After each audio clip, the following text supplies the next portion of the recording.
Hey everybody, we are in week 7. Good Lord, week 7, almost halfway through.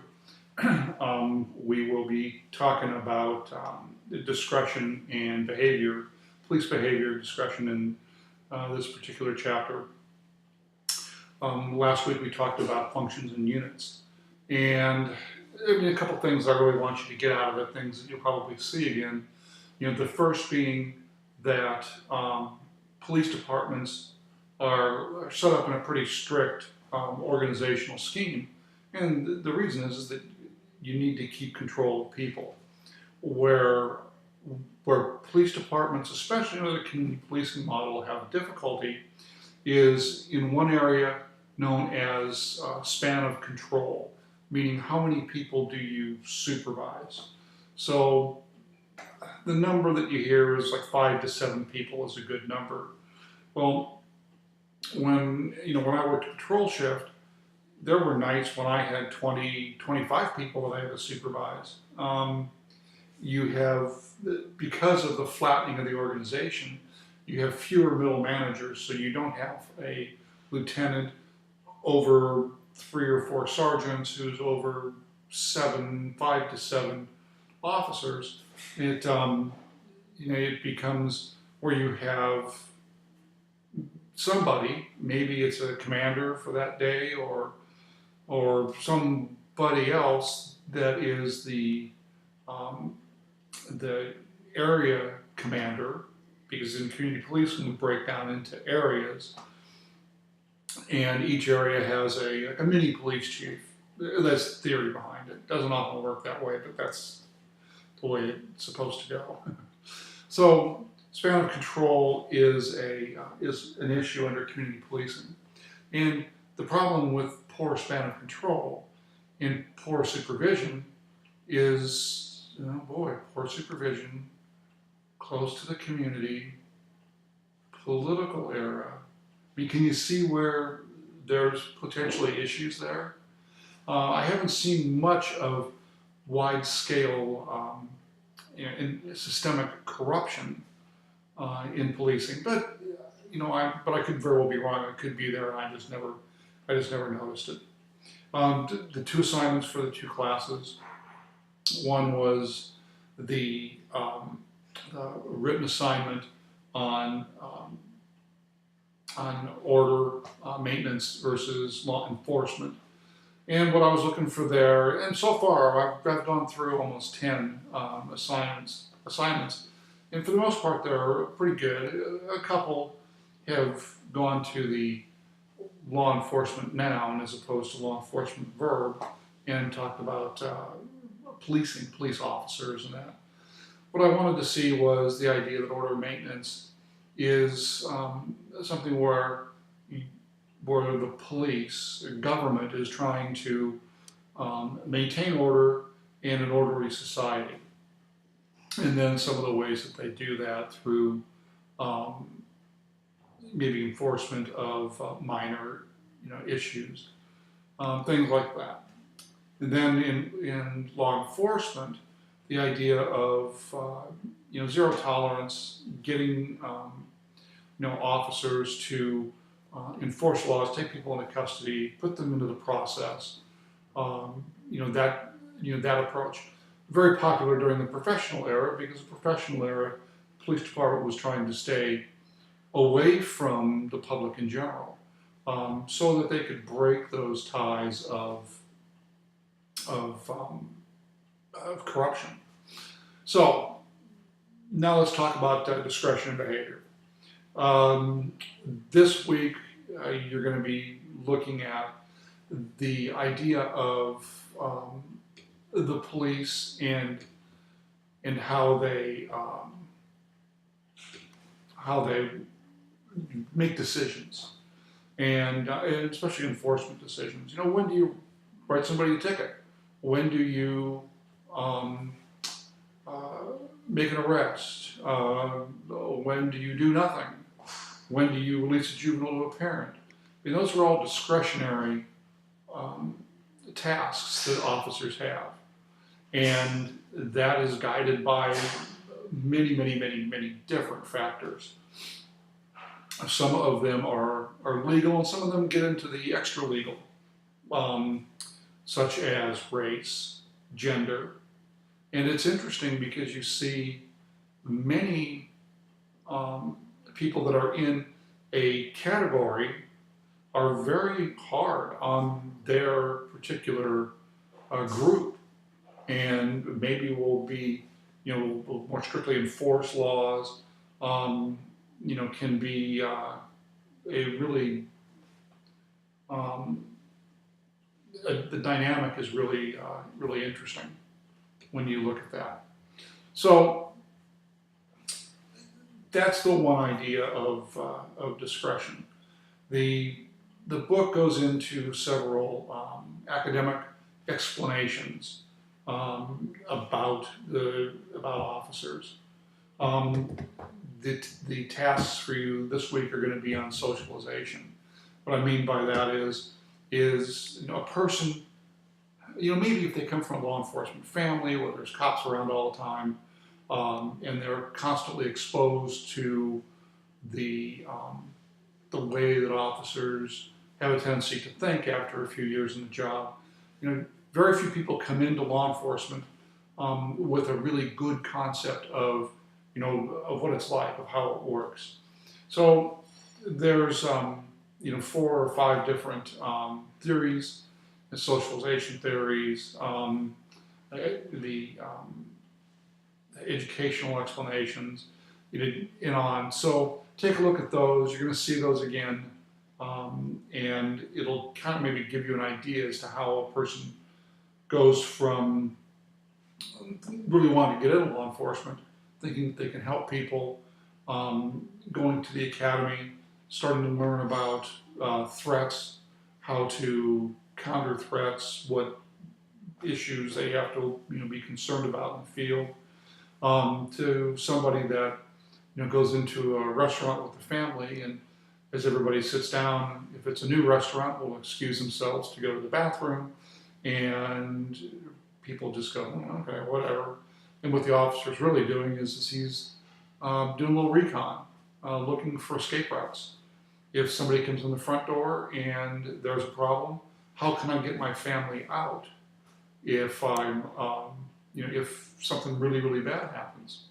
So those are, some things that happen through exposure to seeing things. You read about an incident, a terrorist incident, and you officers think, oh gosh, what a shame, on one hand, but on the other hand, they're thinking, okay, tactically, how did this happen?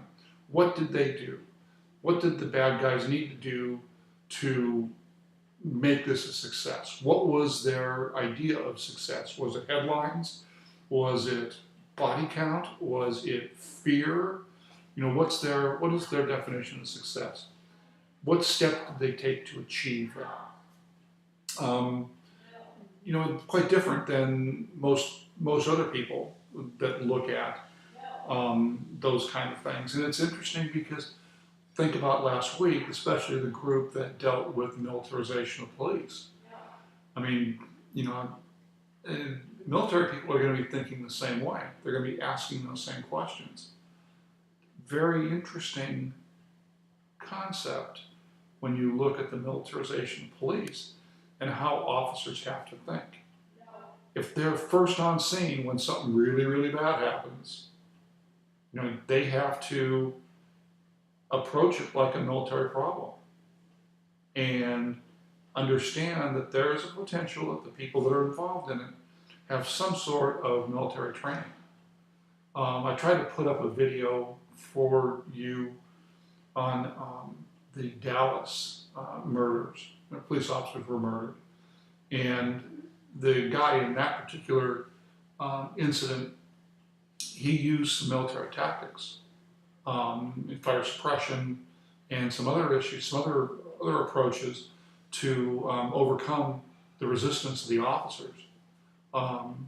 That very interesting, very interesting concept when you look at it.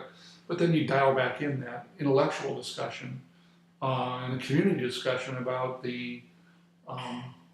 about how the public feels towards seeing, semi-automatic rifles, um, and that type of heavy vests. It's some of the stuff. Like not, but currently, a lot of officers are wearing equipment on vests outside their uniform, and I mean, I totally get that. I had severe problems, um, structural problems, and that I still deal with to this day, from wearing 30 pounds of gear on a belt, and the idea of wearing this, this big vest over your uniform to put all of your different stuff. And I look at it and go, okay, you got the workers' comp issue, trying to save the city money, and in the government money, but I don't know, how does it really look? The next thing we're going to talk about at some length and is going to be stress and officers. I've got a video up there on surviving PTSD and supplemental videos, and the fact that I think that PTSD is way underrated when it comes to police officers and how severely they're affected by the trauma that they experience over the course of a career. I mean, even a short career, even a 5-year career, there's significant trauma to the officer. I mean, dealing with awful calls, awful circumstances, awful people, constantly being manipulated by the public to achieve some goal that they have, whether it's a child custody issue or a business dispute, or we can go on and on with that. So what I would suggest to you is you see stress from 4 different places in an officer's career. The first is the one we would think of right away, would be the field. And that would be dealing with difficult people, being constantly manipulated, having to go from call to call to call to call all day long, for your entire shift. Only being able to really satisfy, I don't know, I'm just guessing here, 30% of the people that you become involved with, because they are not, they're not going to be happy.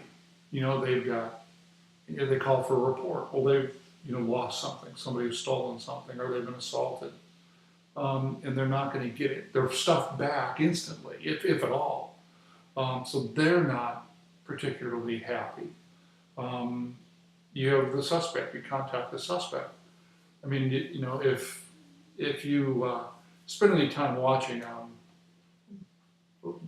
the cops or live PD, you can see how people always have some excuse as to why they didn't do something or why they did something, other than I just wanted to victimize this particular guy. Very interesting to see how people react to that.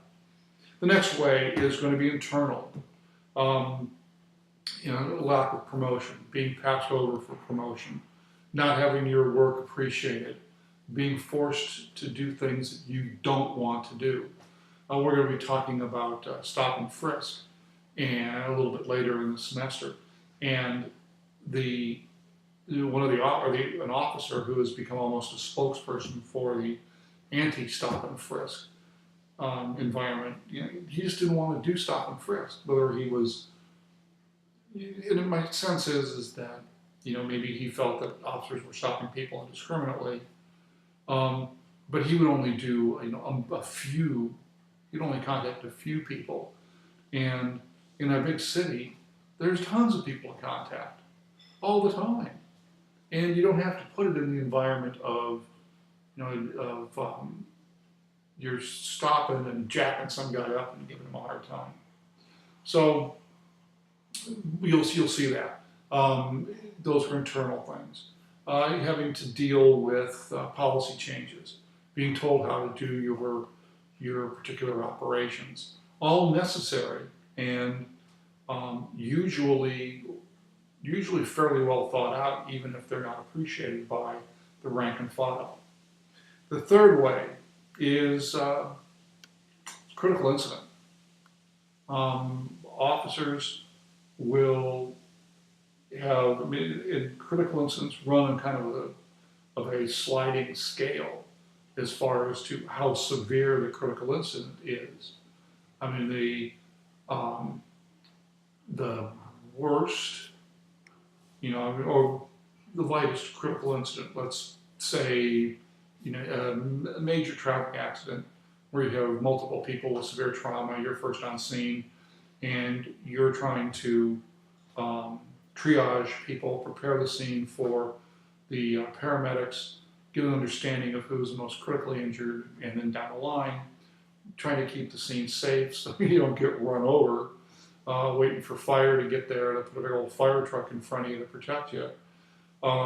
Maybe it's DUI and you have to deal with, with that kind of a thing. Maybe combative, that's on kind of a lower level of trauma. And then you can jack it all the way up to maybe fishing kids out of pools, dead kids out of pools, or